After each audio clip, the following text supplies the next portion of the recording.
Jake Paul rolls over Mike Perry with dominant 6th-round TKO win. It wasn't the fight he initially planned for, but Jake Paul delivered again on Saturday night. The former YouTuber and Disney Channel star absolutely dominated BKFC star Mike Perry in their bout at Amalie Arena in Tampa, Florida. Paul, after coming up with a pair of knockdowns right off the bat, picked up a 6th-round TKO win after he sent Perry stumbling into the corner with a huge jab and a left hook. "He's tough as nails," Paul said in the ring after his win. "I'm sorry it took so long. I just hit too hard, but he took a lot of damage. That's a W, baby. I'm so excited." Paul nearly delivered on his promise of an early knockout to get the night started. He delivered a huge blow to Perry's head, not even a minute into the match, that sent Perry flying to the ground. Though he bounced right back up, that set the tone and gave Paul the early advantage. Paul landed a second knockdown right away in the second round too, after finding a clear lane to Perry's head. That left Perry dazed, even as he stood back up, and a cut over Perry's eye started bleeding later in the round. Perry struggled to protect his face, and he even threw Paul down to the mat out of frustration just before the second round ended.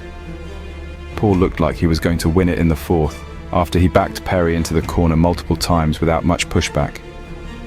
Perry managed to survive the round, but he was spent. He was stumbling repeatedly, struggled to guard his face and couldn't do much of anything. So when Paul delivered a flurry of punches in the 6th round, it was over. The days leading up to Saturday's fight were, well, pretty ridiculous. Perry attacked a mascot in a deodorant costume. Paul showed up to a news conference wearing a graduation cap, making fun of Perry for attending private school and more.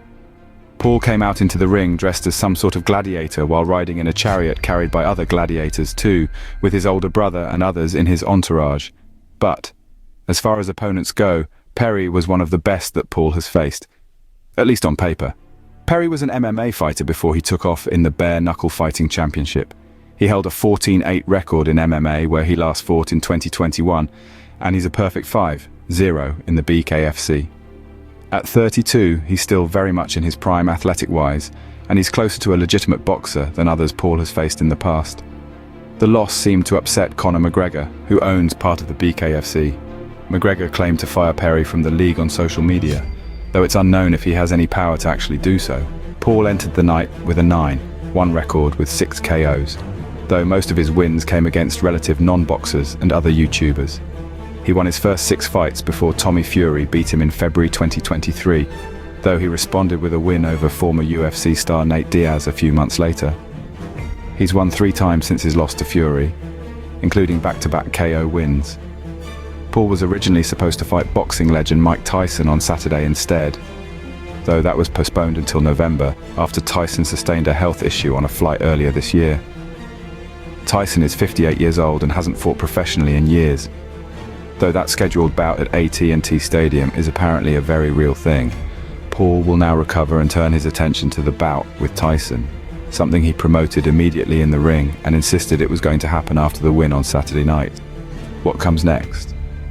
For Paul after that fight, regardless of whether it ends up taking place or not, remains to be seen. Thank you for watching Topics on Trend. Go ahead and check out another trending video on our channel here.